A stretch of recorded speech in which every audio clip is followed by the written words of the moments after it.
할렐루야. 우리 주님을 사랑하시면 아멘 하시겠습니다. 아름답고 축복된 날을 허락하시고 오늘 3일 예배로 또 하나님께 영광을 돌리게 하신 하나님께 경배와 찬양을 드립니다.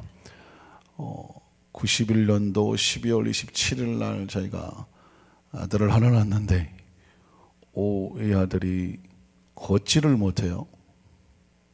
태어났는데 왜 걷지를 못할까요? 아직 어려서 뒤집지도 못하고 그냥 맨날 누워 있더라고요. 처음 아이를 낳으니까 이 자식이 언제 걷나. 그런데 한 6개월 되니까 이놈이 뒤집기를 시작하더라고요. 뒤집는 건 봐도 얼마나 부모 입장에서 볼 때는 행복하고 신기하고, 여러분은 별로 관심이 없구나. 목사님 아들이 뒤집던 말던 나하고 뭔 상관이. 애들이 태어나면 다 뒤집고 엎어지고 하는 거지. 뭔 얘기를 하나 그랬더니 저는 그 뒤집던 날을 잊지를 못해요. 왜냐하면 밤새 뒤집더만. 밤새 뭐 하나 배웠다고 밤새 뒤집는데, 그거 엎어놓으면 뒤집어 놓고 엎어놓으면 뒤집고 뒤집어놓으면 엎어놓고 이거 하느라고 밤에 잠을 못 잤어요. 또 한 번은 보니까는 마룻바닥에 여름에 이렇게 놨더니 엉덩이로 미고 올라가는 걸 어디서 배워갖고 갖고는 밤새도록 또 엉덩이를 밀고 올라가서 또 그냥 저쪽 벽에 부딪혀갖고는 또 대구박이 아프다고 물고, 그것도 밑에 내려갔더니 또 엉덩이를 밀어서 올라가고, 뭔가 하나씩 해내는 거 이런 걸 보면서 자라는 모습을 보니까 얼마나 귀엽고, 남의 집애라고 전혀 관심이 없으냐. 그래도 귀엽다니까. 여러분, 생명은 자라서 성장해 나가는 모습을 보면서 신기하고 또 감사하고 축복된 거죠. 크리스찬의 신앙도 매일 예수 믿고 구원받았는데 발전이 없고 성장이 없다면 주님 보실 때 얼마나 안타깝습니까? 뭔가 그래도 좀 이렇게 뭔가 뒤집기도 하고 굴르기도 하고 뭔가 이렇게 발전돼 나가고 성장하게 나가고 성숙해 나가는 모습을 주님께서 우리에게 보이기를 원하시는 줄로 믿습니다. 한번 따라 하실까요? 나 주님의 기쁨 되기 원합니다. 그런 찬양이 있는데, 이 찬양을 그냥 찬양 좋다 이렇게 부르는 것이 아니라, 내가 어떻게 하면 좀 오늘보다 내일보다 또 모레가 더 성숙해서 주님의 기쁨이 될까, 뭐라도 정말 내가 좀 더 성숙한 모습으로 주님의 마음에 웃음을 드리면 좋을까, 이런 거룩한 고민과 함께 아름다운 신앙의 고백으로 이 찬양을 한번 드리겠습니다.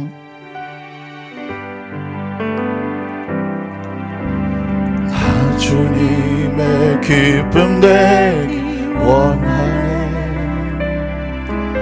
내 마음을 새롭게 하소서. 새 부대가 되게 하여 주사. 주님의 빛 비추게 하소서. 내가 원하는 한 가지, 주님의 기쁨이 되는 것. 내가 원하는 한 가지, 주님의 기쁨이 되는 것. 나 주님의 기쁨 되기 원하네. 나 주님의 기쁨 되기 원하네. 내 마음을 새롭게 하소서. 새 부대가 되게 하여 주사. 주님의 빛 비추게 하소서. 내가 원하는 한 가지, 주님의 기쁨이 되는 것. 내가 원하는 한 가지, 주님의 기쁨이 되는 것. 겸손히 내 마음 드립니다. 겸손히 내 마음 드립니다. 나의 모든 것 받으소서. 나의 맘 굳게 씻어 주사 주의 길로 행하게 하소서. 우리 한번 두 손 들고 전해. 내가 원하는 한 가지 주님의 기쁨이 되는 것. 내가 원하는 한 가지 주님의 기쁨. 우리 다같이 나셔서 겸손히 내 마음 드립니다. 겸손히 내 마음 드립니다. 나의 모든 것 받으소서. 나의 맘 굳게 씻어 주사 주의 길로 행하게 하소서. 우리 두 손 높이 들고 찬양합니다. 내가 원하는 한 가지 주님의 기쁨이 되는 것. 내가 원하는 한 가지 주님의 기쁨이 내가 원합니다. 내가 원하는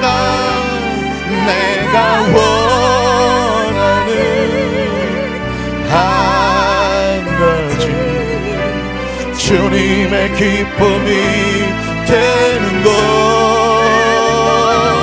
내가 원하는 한 가지 주님의 기쁨이 되는 것.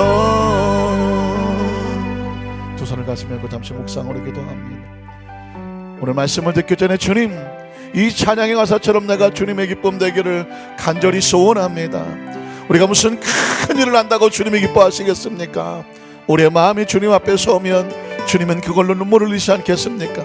세상에서 돌아서서 죄와 싸워서 이기고 넘어지던 것을 일으켜 세워지고 엎어지면 꼼짝 못하던 존재가 싸워서 이겨서 뒤집어지고 일어서고 기기 시작하고 걷기 시작하고 뛰기 시작하며 어떻게든 주님의 기쁨과 자랑되기를 원합니다. 하나님의 거룩한 나라에 하나님의 귀한 일꾼 되기 원합니다. 하나님 거룩한 사역 위에서 눈물을 흘리며 함께 기도에 동참하며 주님, 우리 남은 생애 동안 주님의 자랑과 소망 되도록 주님 나를 사용하여 주시옵소서. 내 마음을 주 앞에 드립니다. 우리 말씀 듣기 우리 심령을 가지고 주 앞에 우리 셔 삼창하고 간절히 한번 통성으로 기도하기 원합니다. 주여 주여 주여 하나님 감사합니다. 아버지 생명 주셔서 감사합니다.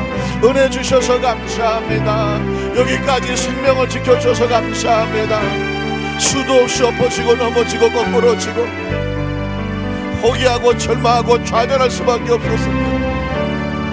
성령께서 위로하시고 싸매어 주시고 또 이렇게 세워주셨습니다. 여기까지 인도해 주셨습니다. 지금 이 시간에도 붙잡으셔서 감사합니다. 주께서 우리에게 무엇을 원하십니까? 조금 더 주 앞에 나가기를 원하지 않습니까? 보다 성장하기를 원하지 않으십니까? 성숙하기를 원하지 않습니까? 주님의 마음을 헤아리기를 원하지 아니하십니까? 주님의 모습을 닮아가기를 원하지 아니하십니까?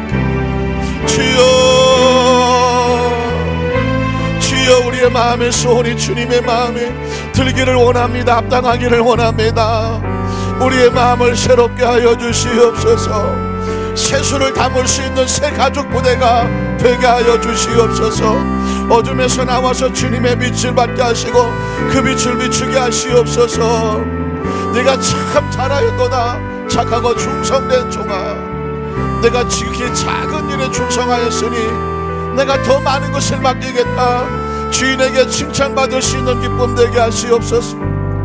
우리의 마음을 주님 앞에 드리오니 우리 마음을 깨끗이 씻겨주시고 주께서 원하시는 아름다운 축복의 돈을 내도록 날마다 우리의 소원이 주님의 자랑되게 하시옵소서. 주님의 기쁨 되게 하시옵소서. 우리의 소원이 날마다 더 가까이 주 앞에 나가도록 주님 앞에 초점을 맞추고 시선을 맞추고 눈빛을 맞추고 아버지 오늘 드리는 3일 예배가 우리의 심령이 하나님의 마음에 닿기를 소원합니다. 간절히 성령으로 충만하길 원하오니 우리의 심령이 전부 하나님께 하시옵소서. 우리의 고백이 되게 하시옵소서. 우리의 고백은 주님의 기쁨이 되는 것입니다. 주님 우리 심령을 받으시옵소서. 주님 받으시옵소서. 겸손히 내 마음 드립니다. 겸손히 내 마음 드립니다. 나의 모든 것 받으소서. 나의 맘 깊게 씻어주사 행하게 하소서. 우리도 손 들고 마음을 고백합니다. 원하는 한 가지 주님의 기쁨이 되는 것 내가 원하는 한 가지 주님의 기쁨이 되는 내가 원하는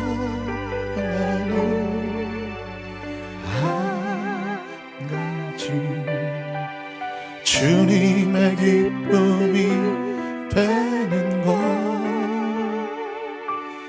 내가 원하는 한 가지 주님의 기쁨이 되는 것. 하나님 감사합니다. 세월은 유수와 같이 지나갑니다. 돌이켜보면 지나온 삶이 정말 어느 순간에 지나간지 모를 정도로 순식간에 지나가 오늘 이 시간 이 장소에 하나님을 예배하며 서 있습니다. 지나온 삶에 하나님 얼마나 부끄러움이 많습니까?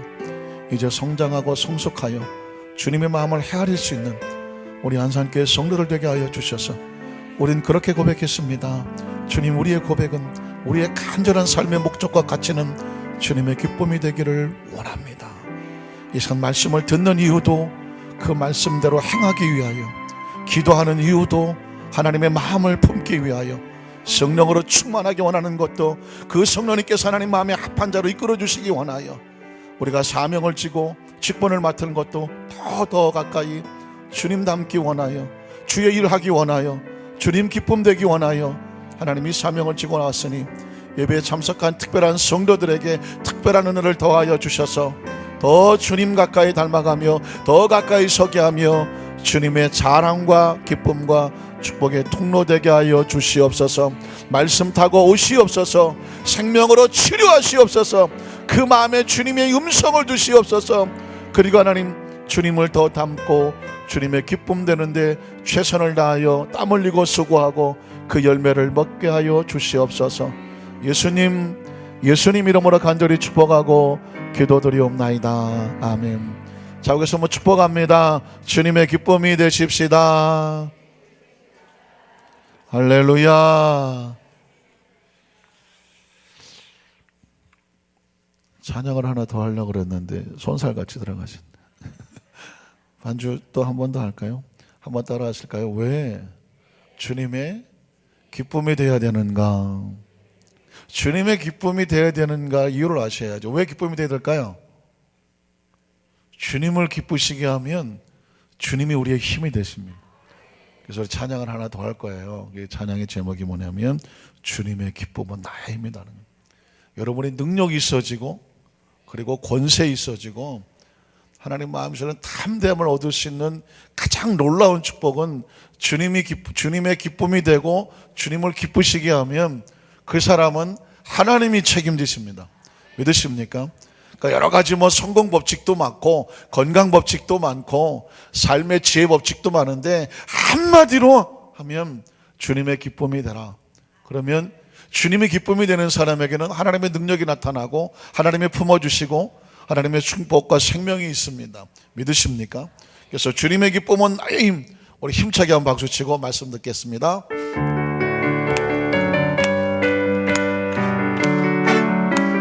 주님의 기쁨은 주님의 기쁨 나의 힘. 주님의 기쁨 나의 힘. 주님의 기쁨 나의 힘. 주님의 기쁨 나의 힘. 기쁨 원하면 모두 찬양합시다.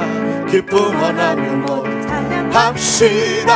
기쁨 원하면 모두 찬양합시다. 주님의 기쁨 나의 힘.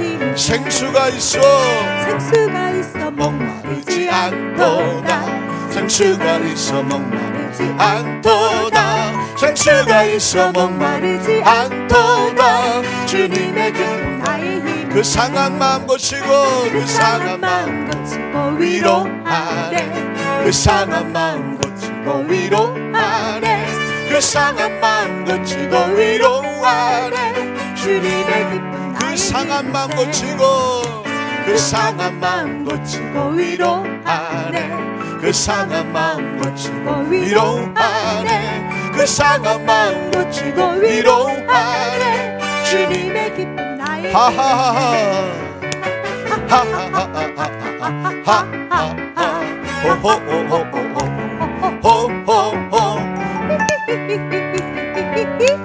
주님의 기쁨 나의 힘. 다시 한번 하하하 하하하하 끝까지 하하하 하하하하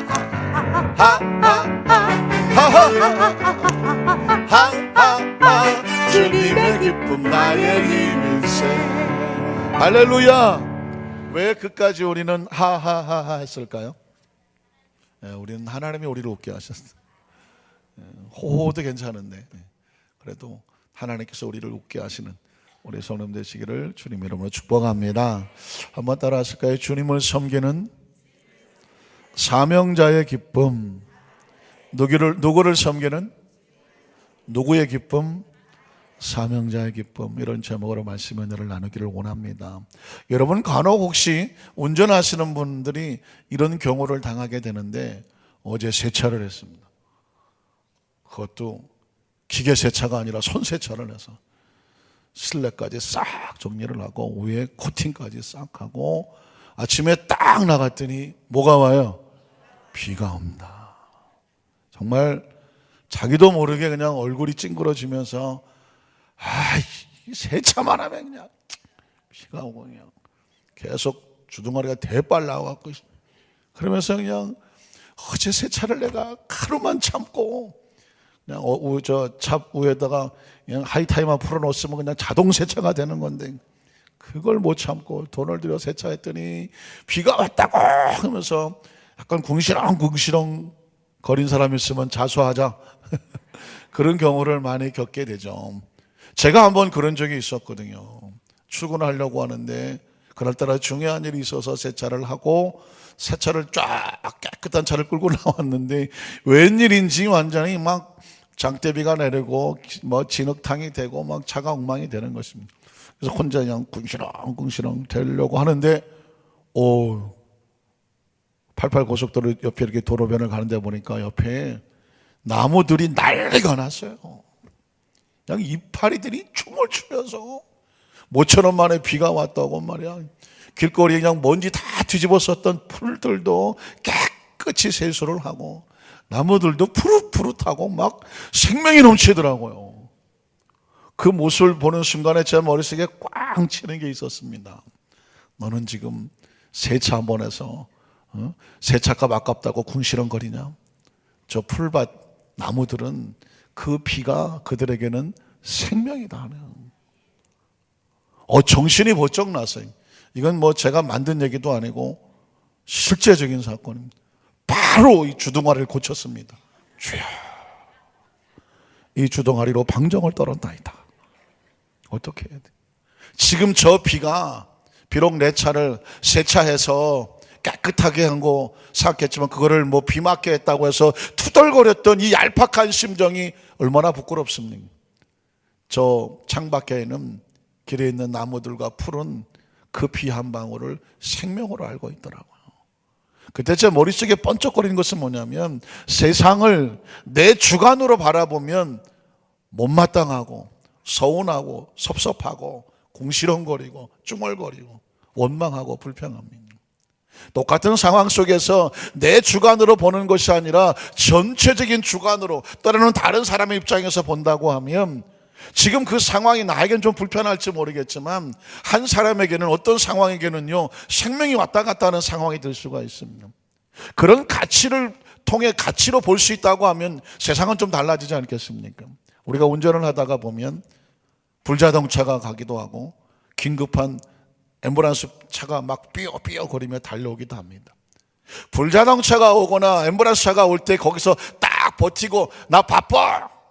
안 비켜주는 사람은 거의 없습니다. 왜 그럴까요? 나도 지금 바빠요. 빨리 가야 돼요. 길 비켜주고 싶지 않아요. 그렇지만 나는 조금 늦어도 괜찮아. 그렇지만 지금 불자동차나 저 앰뷸런스는 늦으면 뭐가 위험합니까? 생명이 위험해요. 그래서 참 내 중심면 절대로 비켜줄 리가 없죠. 뒤에 오는 것들은 뒤에 와야지 왜 앞으로 가겠다고 삐어삐어하고 달라듭니까? 내가 먼저 왔는데 내가 먼저 가야지. 내 중심으로 살면 내 말이 맞아요. 그런데 지금 저 뒤에서 빨리 가야 한다고 삐어거리고 길을 비켜달라고 하는 이유는 지금 너도 아니고 나도 아니고 누군가의 생명과 재산을 살려야 돼요.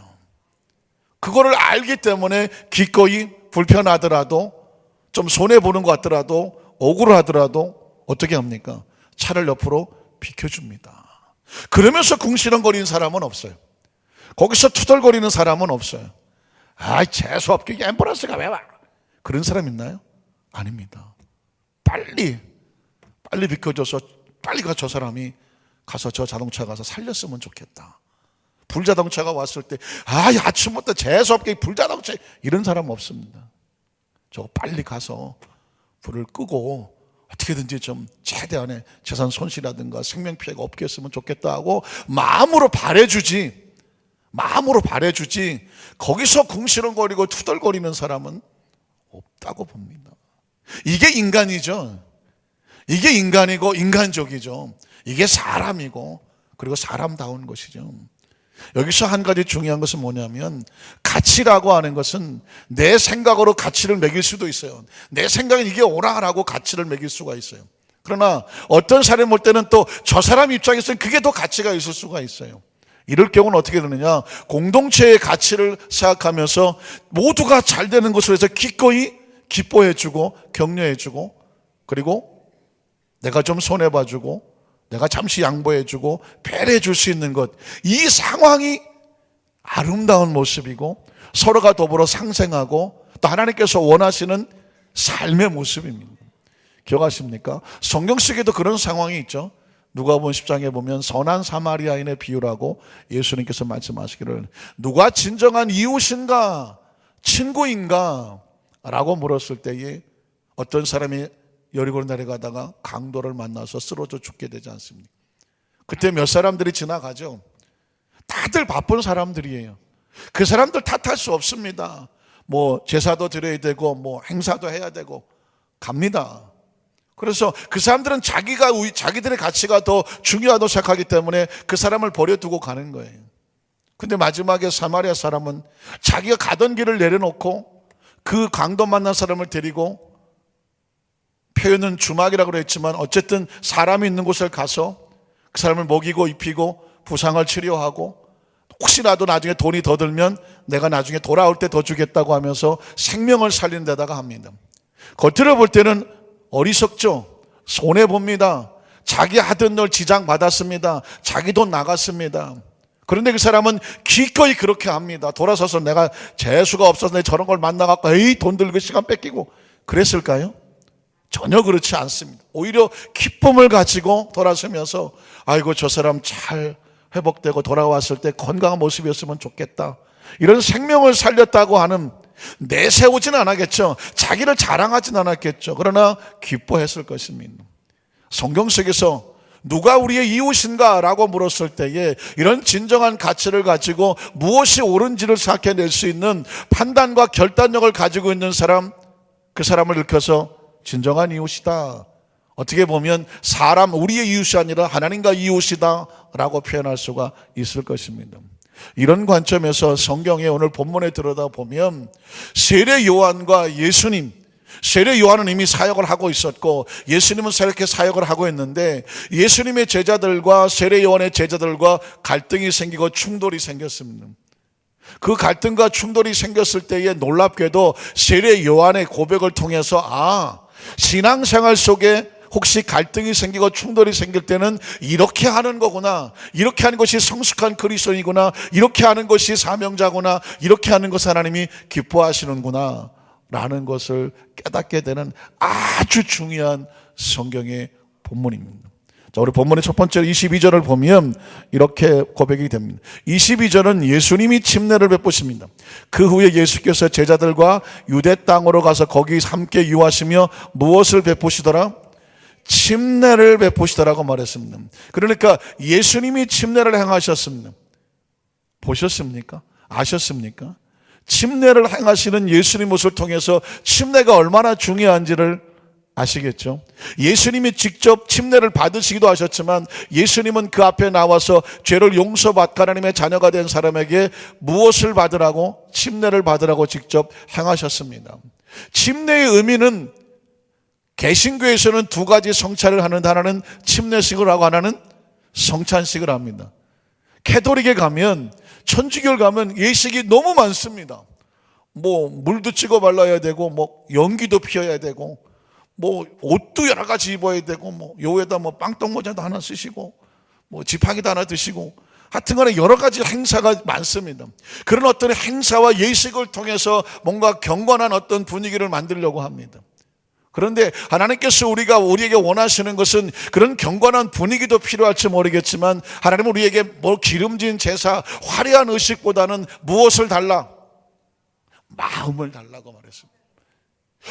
좋습니다. 좋은 화려한 의식에다 지팡이에다가 물도 바르고 연기도 피우고 해서 그 마음이 진실되게 하나님 게 담길 수 있다고 하면 오케이입니다. 그러나 형식으로 끝난다고 하면 노케이. 저는 영어도 만듭니다. 노케이라고는 들어보셨나요? 어디 가서 또 써먹지 마셔. 미국 사람은 절대로 못 알아듣는 말입니다.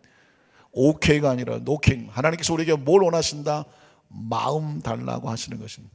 그래서 침례는 뭐냐? 예수를 믿고 물속에 들어감으로, 물속에 들어가면 뭐가 죽어요?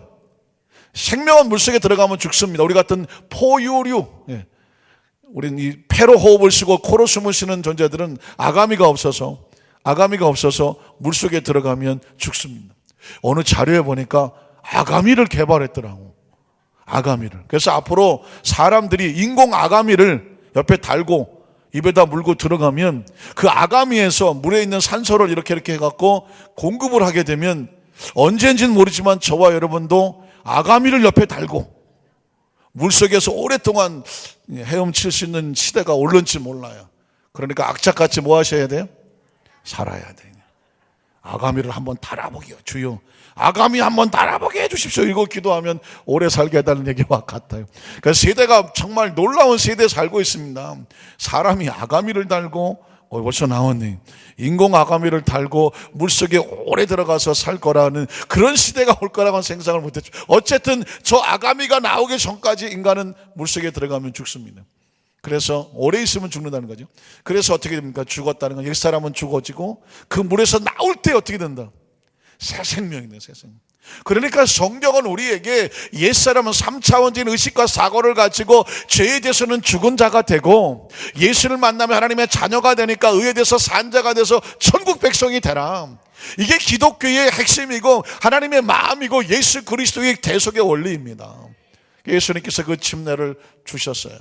그런데 그 다음 절에 보면 23절이죠. 세례 요한도 침례를 줍니다. 요한도 살렘 가까운 에논에서 침례를 베푸니 물이 많았어.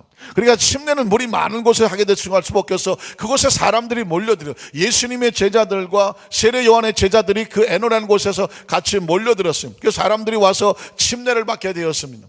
사실은 누가 먼저 침례를 베풀었습니까? 요한이 먼저 그래서 요한을 뭐라고 불러요? 세례 요한, 또 침례 요한이라고. 먼저 이미 세례 요한이 사람들에게 침례를 베풀고 있었고, 회개하라, 천국이 가까워왔다 하면서 구원의 메시지를 전하던 사람은 바로 세례 요한, 침례 요한이었고 그 제자들이었습니다. 그런데 어디서 예수님이 또 다른 제자를 데리고 와서 그 물 있는 곳에 와서 저쪽에다가 하나 또 침례를 베풀고 있는 것입니다. 이런 상황이 돼버리니까 두 침례의 역사가 나타나죠. 그러니까 이제 갈등이 생길 수밖에 없습니다. 24절로 26절에 보니까 요한이 아직 옥에 갇히지 아니하였더라. 나중에 요한이 옥에서 순교하게 됩니다. 그러니까 그 전이기 때문에 아직은 제자들이 많이 있었다, 그 얘기를 하고 있는 거죠. 이에 요한의 제자 중에서 한 유대인과 더불어 정결 예식에 대하여 이 침례 예식에 대해서 변론이 되었는데, 문제는 그들이 요한에게 가서 이르되 라피요, 자, 라피란 말은 이제 선생이요 뭐 이런 의미를 가지고 있죠. 라피요, 선생님과 함께 요단강 저편에 있던 이 누굴까요? 나세렛 예수죠. 나세렛 예수, 곧 선생님이 그리스도라고 증언하던 이 나세렛 예수가 침례를 베푸는데 사람들이 다 어디로 가요? 그에게로, 예수님에게로 갑니다. 이렇게 고백을 하는 그 제자, 세례 요한의 제자의 마음은, 그 심리 상태가 어때요? 일로 빠치는 거잖아요. 지금 세례 요한에게, 선생님 큰일 났습니다.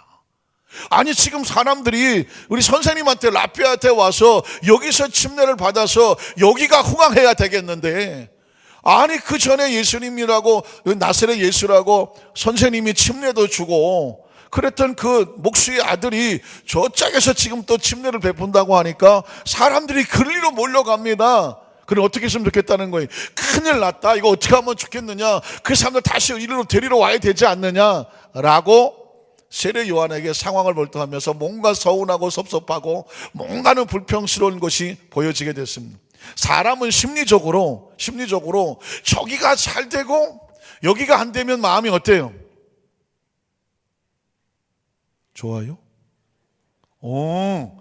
야, 진짜 우리 여도수 만상교회 성도들이네. 전혀 문제가 없어요. 우리나라 속담에 사촌이면 가까워요. 뭐를 사면? 땅을 사든 돈을 사든 아파트를 사든 집을 사든 하여튼 간에 사촌이 땅을 사든 돈을 사면 뭐가 아파? 누구 배가 아파요? 내 배가 아파. 이게 왜 그럴까요? 우리 안에, 요 안에 어디 놀부에 5장 6보가 들어있는 거 아니에요? 이거 7보 하나 들어있는 거, 5장 7보? 놀부에게는 다른 사람에게 없는 5장 7보가 들었으니 무슨 보가 들었어요? 자수하자 심술보. 심술보가 하나 들어갔고, 남이 사촌이면 얼마나 가까운데 사촌이 땅을 샀는데 내 배가 아파. 이 심술보가 터지려고 그래. 사람의 심리라는 것이 다 자기중심적이거든요. 내가 잘 되기를 원하고 다른 사람이 잘 되는 꼴을 못 봐. 꼴이. 우리 눈깔도 약간 좀 조정을 해야 돼. 아이고 눈꼴 시려. 눈꼴이 시렵다 그래. 눈꼴이 어딨나요? 눈꼴. 누가 좀 잘 돼서 그냥 눈꼴이 시려워서 못 보고 그냥 배도 아프고 그냥 밤에 잠도 안 오고 그냥 이빨도 갈리고. 그러니까 이 인간이 가지고 있는 육체라는 게 육체. 육체는요, 뭐든지 좋은 건 누가 먹어야 돼? 내가 먹어야 돼. 육은 어쩔 수 없어. 육은 생각이 없어. 육은. 이 육체는 먹고 자는 게 생명을 무조건 살리도록 되어 있어. 그러니까 육체대로 살면 아무런 도덕도 없고 윤리도 없어. 무조건 내 입에 들어가야 돼. 그리고 좋은 건 내가 다 가져야 돼. 그리고 어쨌든 육체의 어떤 무슨 쾌감이라든가 육체의 어떤 것은 좋다고 생각하는 건 어떻게든지 하고 말아야 돼. 이게 육체로 사는 사람이에요. 육체로. 요즘 조심스럽지만 뭐 동성애 뭐 이런 얘기가 나오잖아요. 이유가 나오냐면 동성애 뭐 남자 뭐 여자끼리 뭐 요즘은 심지어요. 참 세상이 영국에 보니까 나는 개한테 끌린대. 개한테 끌려갖고 결혼을 허락해달라. 그걸 공개적으로 지금 법정에 이렇게 요청을 했습니다. 왜? 개한테 끌린다는데. 그 뭐가 끌린다는 것입니까? 육은 아무런 생각이 없어. 도도 없고 윤리도 없고 오로지 자극, 본능, 쾌락, 쾌감 이거밖에 없어. 그러니까 그거를 채우기 위해서는 부모도 없고 뭐 인간도 필요 없고 다 필요 없어. 이런 걸 주장하는 것이 바로 그 중에 하나가 동성애예요. 동성애에 도덕이 있습니까? 동성애에 윤리가 있습니까? 동성애에 무슨 뭐 거기에 무슨 가치가 있습니까? 딴 거 없어요. 어떻게든지 인간적인 육체의 자극을 얻기 위해 다른 건 다 포기. 그걸 또 뭐라고 말하냐면 사랑이라고 얘기해. 사랑. 나는 사랑하기 때문에. 어린 반포너치든 내가 얘기하죠. 여러분 사랑을 믿지 마라. 육체적인 사랑은 절대로 믿지. 제가 정확히 구분할게요. 육체적인 사랑은 절대로 믿지 마. 육체적인 사랑은 호르몬의 장난이다. 제가 얘기하냐. 딱 2년 3년 못 갑니다. 호르몬이 또 뒤틀리면 육체의 사랑은 끝나. 그런데 그 허무한 사랑에다가 목숨을 걸다가 많은 사람이 눈물을 흘리게 되는 거니. 육은 그래서 육체가 원하는 대로 하게 내버려 두면 절대로 안 돼. 하나님의 사람은 그래서 그래서 육체를 안 살려고 사람에게 도덕을 가르치고 교육을 가르치고 윤리를 가르치잖아요. 그건 뭐냐? 정신으로 살라고죠. 그래서 교육을 받은 사람은 받지 못하면 뭐가 다르다라고 말할 때 뭐냐면 교육은 정신적인 가치를 말하는 건데, 그런데 이 정신적인 가치도 안타깝지만 지역마다 사람마다 다 달라. 자기중심적이에요.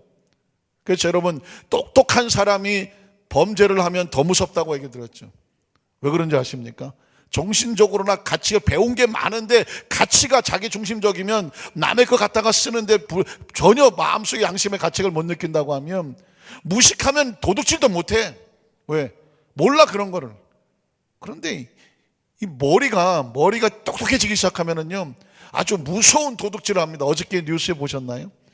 환갑이라네. 60도 젊지만 환갑이 되신 여성분께서 상가를 터시고 그리고 그 빈집을 터시는데 60의 여성이 뭘 하겠나 싶었지만 뭐야 이거 파이프 자르는 기계 이걸로 창살을 다 자르고 그리고 들어가셔서는 또 다이아몬드 감별기까지 갖고 다니죠.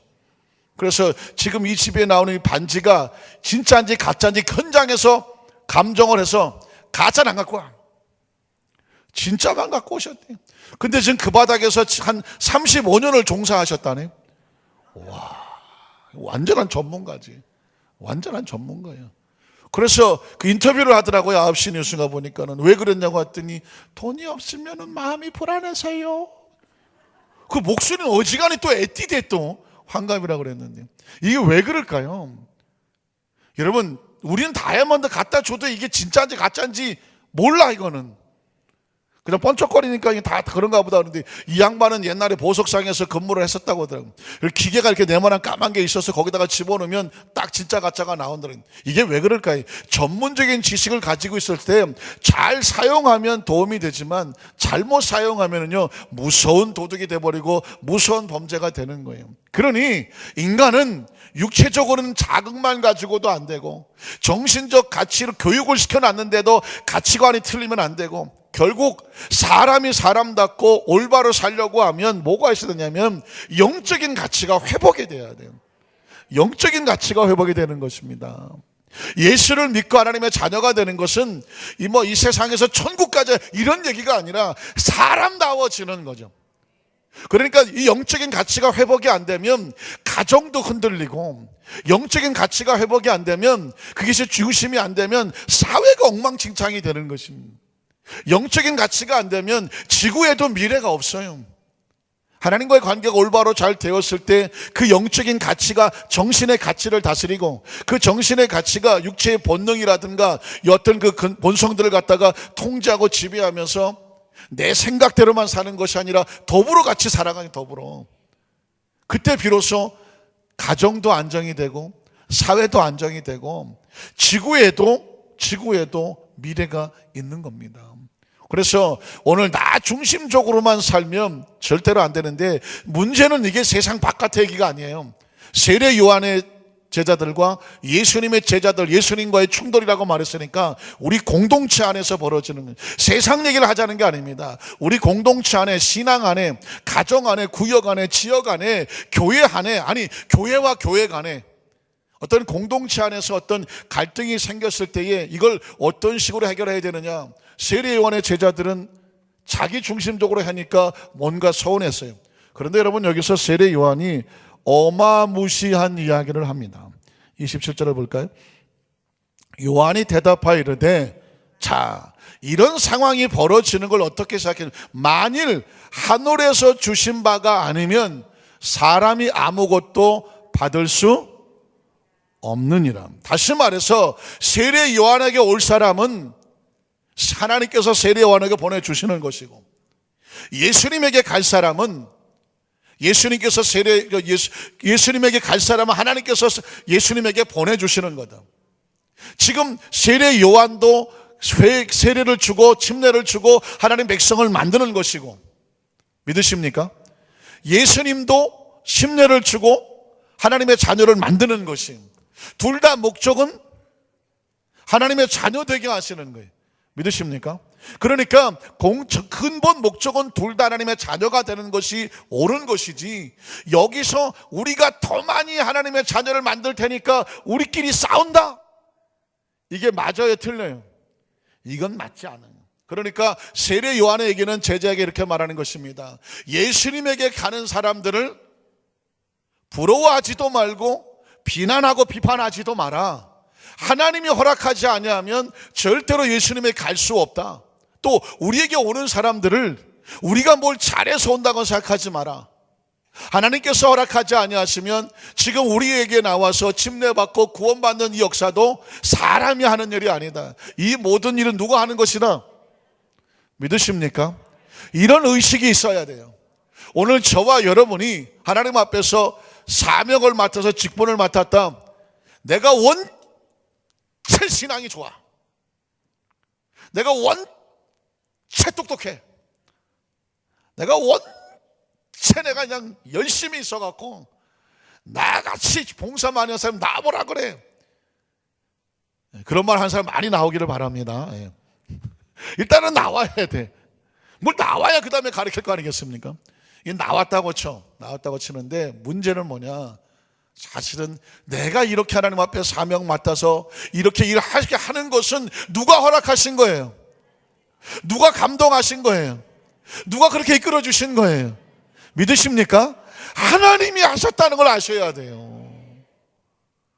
그런데 이게 의식이, 하나님이라는 의식이 없으면, 아니 나를 몰라보고, 나 같은 인재를 몰라보고,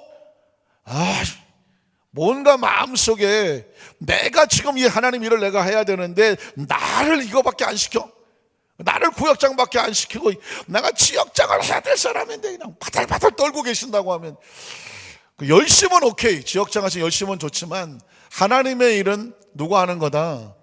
하나님이 허락하셔서 세워놓으신 거니까 되는 것도 하나님 뜻이고, 지금 잠시 기다리게 하는 것도 하나님의 뜻이야. 지금 세례 요한에서 입장해 볼 때는요, 그 제자가 와서 하는 말이요, 세례 요한의 심장을 뒤집어 놓는 말입니다. 그래서 원래 말도 잘해줘야 돼요.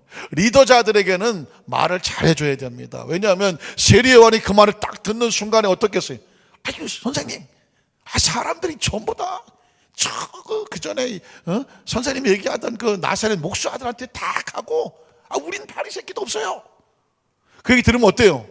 자존심도 상하고 제자들 앞에서 얼굴 체면도 없고, 그래? 이가 뭐야? 하고 세례 요한이 화를 낼 수도 있어요.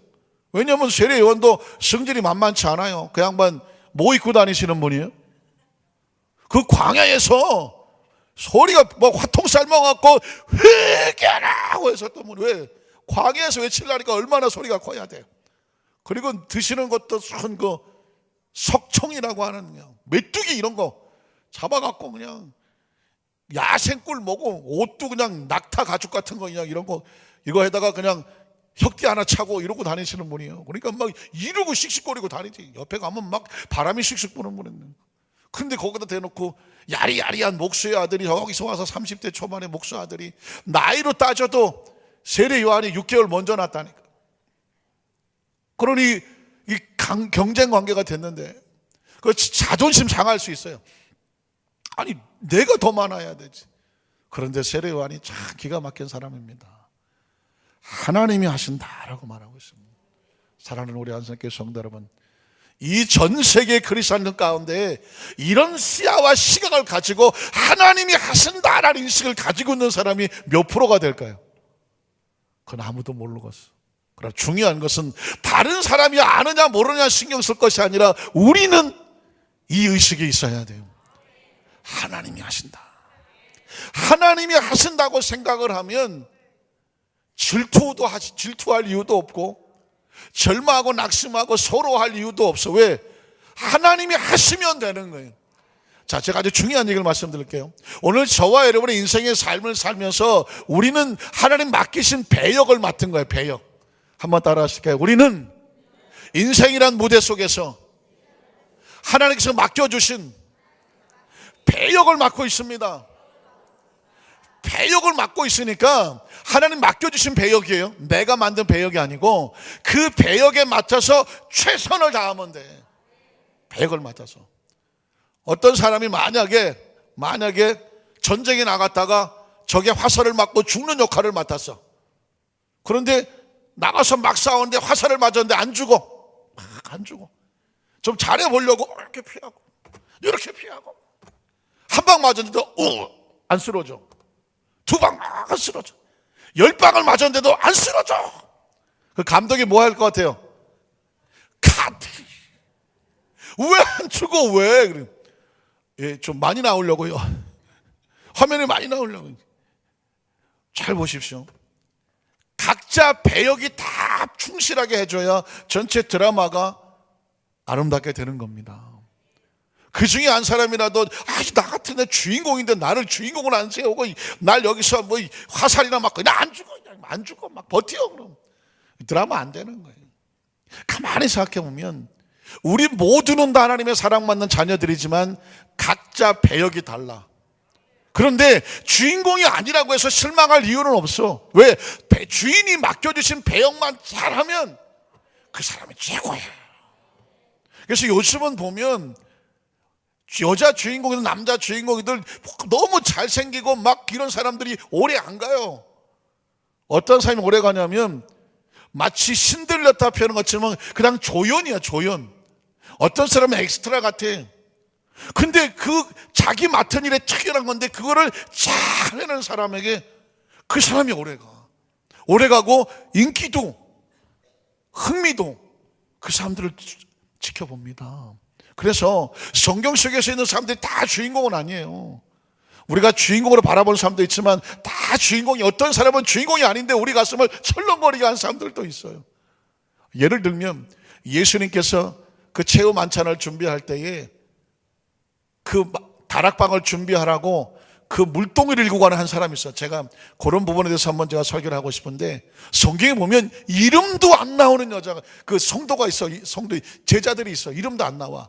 물동이를 지고 가는데 예수님께서 물동이 지고 가는 사람을 만나거든 그 사람에게 가서 전하여 다락방을 준비하라고, 최후의 만찬을 준비하라고 전하라고 그래.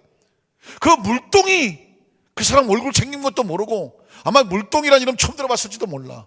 근데 그 사람이 예수님의 최후의 만찬을 만든 전달자예요. 벳바게의 나귀의 주인을 들어보셨나요? 벳바게. 예수님께서 예루살렘 입성하실 때에 나귀를 타고 입성하셔야 되는데 나귀를 끌고 오라고 제자들을 보내. 벳바게에 가면 나귀가 있을 것인데 그것을 풀어오라고 말해. 그러면 주인이 가만히 있겠어요? 왜 내 나귀를 풀어 가냐 그럴 때 그 주인에게 이렇게 말해. 뭐라고 말해요? 주가 쓰시겠다고 말해라. 그러면 그가 줄 거라고 말해. 그 벳바게의 주인 이름도 몰라요. 설마 벳이겠어? 이름이 바게? 벳바게는 지역 이름이에요. 그런데 그 주인에게 주가에서 쓰시겠다고 하면 풀어줄 거라고 얘기해요. 그 얘기는 뭐냐면 그 나귀 하나를 키워서 예수님 예루살렘 입성하실 때 그 타게 하시려고 일생을 나귀 키우고 있었고, 나귀 하나 주고 장렬하게 사라져, 무대에서. 누구도 그 주인에게 관심 없어. 그 사람 뭐 벳박의 주인의 신앙을 갖게 해주시옵소서, 그런 설교 들어보신 분 있으세요? 없어요. 그런데 그 벳박의 주인이 나귀를 주지 않았으면 예수님 예루살렘 입성에 나귀는 없었어요. 성경 속에서 뭐 솔로몬만 위대한 게 아니에요. 다윗만 위대한 게 아니에요. 이름 없어 보이고 이름도 안 나와 아예 그냥. 그러나 예수님의 사역, 하나님 나라의 사역 속에 한 사명을 잘 감당해내. 그런데 그 사람이 오히려 빛을 발하고 있습니다. 세례 요한이 예수님 앞에 사람들이 많이 가는 것에 대해서 제자들에게 전혀 요동치 않고 이렇게 말합니다. 하나님이 하시는 거야. 그 다음 절 한번 볼게요. 그 다음 절에 뭐라고 해요? 내가 말하는 바 나는 그리스도가 아니야.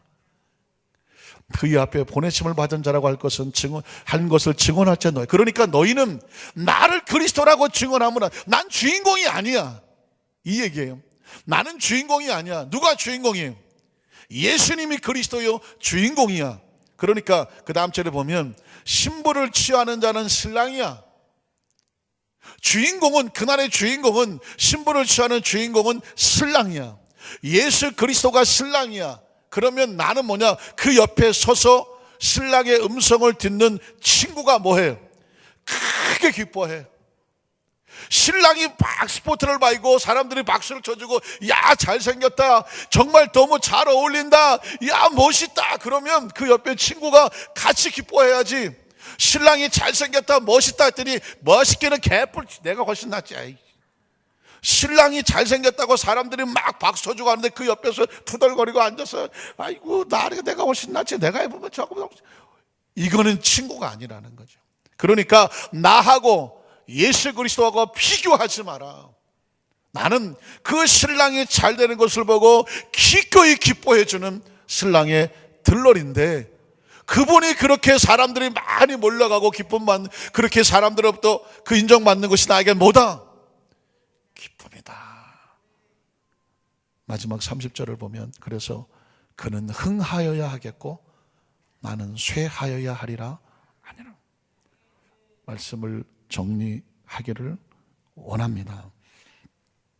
신앙은요, 겉으로 화려한 게 성공한 것처럼 보이지만 세례 요한의 관점에서 보면 철저하게 낮아지고, 세례 요한을 피하면 철저하게 가루가 되고, 철저하게 무시당하는 것 같고, 철저하게 흔적 없이 없어지는 것 같지만 그 사람이 주인공 될 수도 있어요. 그 사람이. 자, 예를 하나 들겠습니다. 여의도교회에서 늘 그런 그 광고가 있었습니다. 여러분 절대 앞자리에 자리 좀 맡아놓지 말라 그래서. 우리도 옛날 저도 자수했는데 저도 그랬던 것 같아요. 열심히 막 전도해서 가갖고 앞자리 막 한두 시간 전에 가서 앉아갖고 자리에 앉히려니까 막 잠바도 벗어놓고 그냥 가방도 놓고 성경책도 놓고 그냥 일단 한 10자리 정도 잡아놔야 돼요. 그 잡아놓고 너도 와서 앉으라고 막 하는 거예요. 아, 그래 잡아놓고 앉아 딱 버티고 앉아있으면 또 와서 여기 자리 있어요? 자리 있어요. 아유, 자리 잡았어. 그러면서 그 사람들도 그 앞에 와서 앉고 싶어 하는 거예요. 그런데 이게 다 좋은 선이 있건데 그 자리 때문에 또 시험 들고 막 그래갖고서 싸우고 그랬었다고 그래요. 오죽하면 대예배 때 광고를 해. 자리를 잡아놓지 마십시오. 그래서 뒤에 온 사람 때문에 시험 들지 않게 마십시오. 그런데 여러분, 제가 그걸 가만히 분석해 보면 자리 때문에 싸우는 건 축복이요, 안 축복이요? 축복이지. 일단 우리 교회는 자리 때문에 난리가 나기를 주의 이름으로 축복합니다.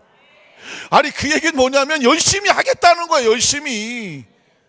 아니 저 뒤에 앉아갖고 아유 왕관하나 백 이게 아니라 앞자리에 앉아보겠다고 막 10개씩 잡아놓고 앉아갖고 가방에다 소뚜껑 냄비 다 갖고 와서 깔아놓으면, 그런데 막 송옥에서 갖다 놨더니 막 이 단원교에서 집안에서 우산에다 운동화짝에다 여기다 또 쫙 깔아놓고 막, 그러면 얼마나 열심히겠어.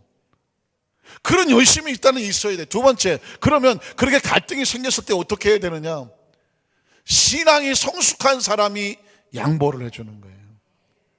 신앙이 성숙한 사람이 양보를 해주는 건 뭐냐면, 아, 저 사람이 이제 초신자인가 보다, 이제 막 예수 믿고 은혜 받아서 막 온 사람인가 보다. 그러면 더 성숙해 보인 사람이 그 사람도 은혜 받도록 양보를 해주는. 어서 오세요.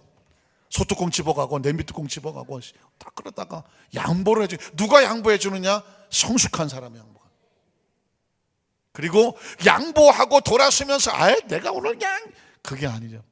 흐뭇해하고 기쁘고 감사하고 그 뒤 양보해주고 한 셋째 주쯤 앉았는데 너무 행복해. 왜? 앞에서 은혜 받으신 분도 행복하고 그 자리를 양보해 주면서도 마음에 조그만 상처가 아니라 너무 기뻐 죽겠는 내가 대견해서 행복한 거예요. 어떻습니까? 이게 공동체예요. 이게 바로 하나님 안에서 저 사람이 잘 되는데 내가 기뻐. 예수님이 막 잘 돼야 세례 요한은 막 기쁨이 차고 넘친다고 말했어요. 이게 성숙한 크리스찬이에요. 근데 이게 둘이 똑같으면 이게 또 안 비키네. 냄비 뚜껑하고 뭐 신발차고 둘이 부딪혔는데 이게 뚝딱 막 이래. 그럼 어떻게 해야 돼요?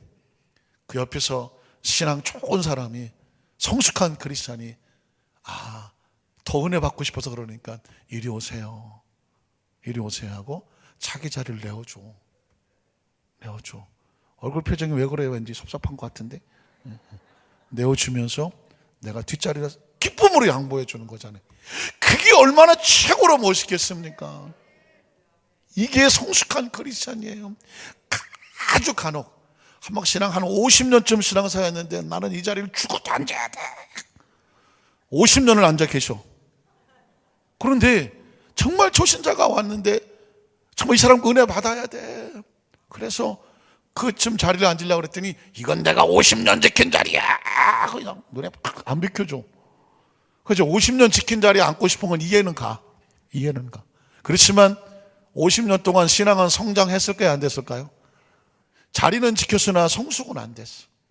자리를 지키는 것과 성숙하고는 의미가 달라요. 자리 지키는 것도 중요해.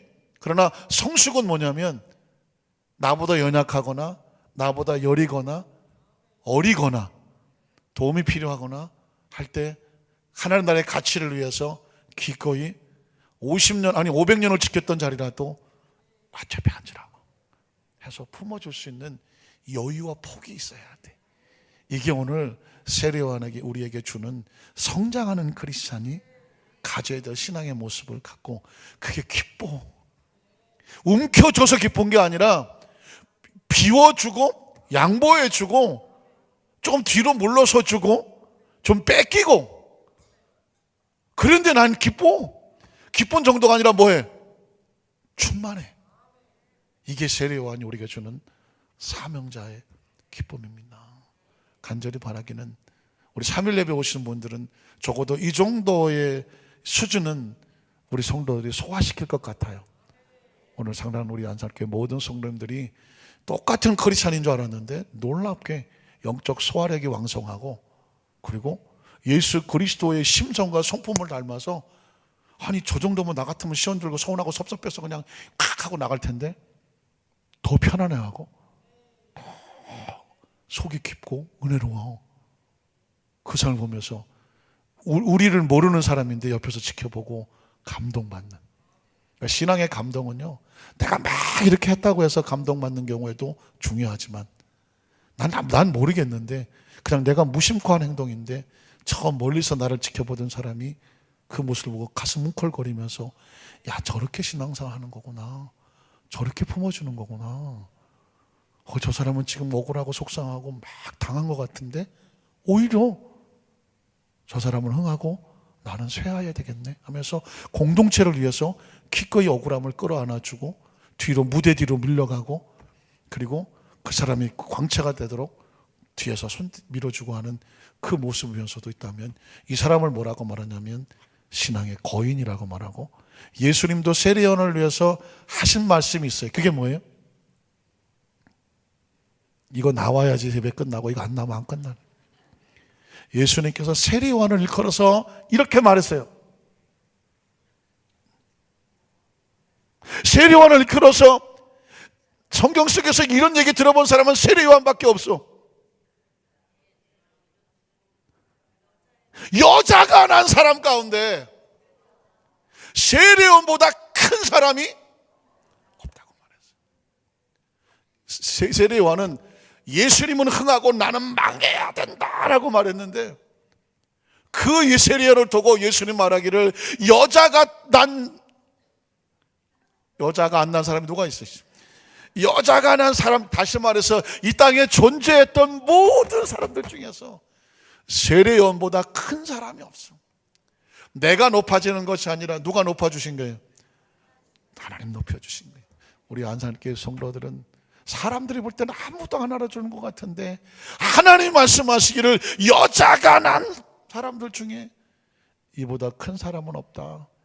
여의도 순무 안산교회 성도들 모두가 되시기를 주님의 이름으로 축복합니다.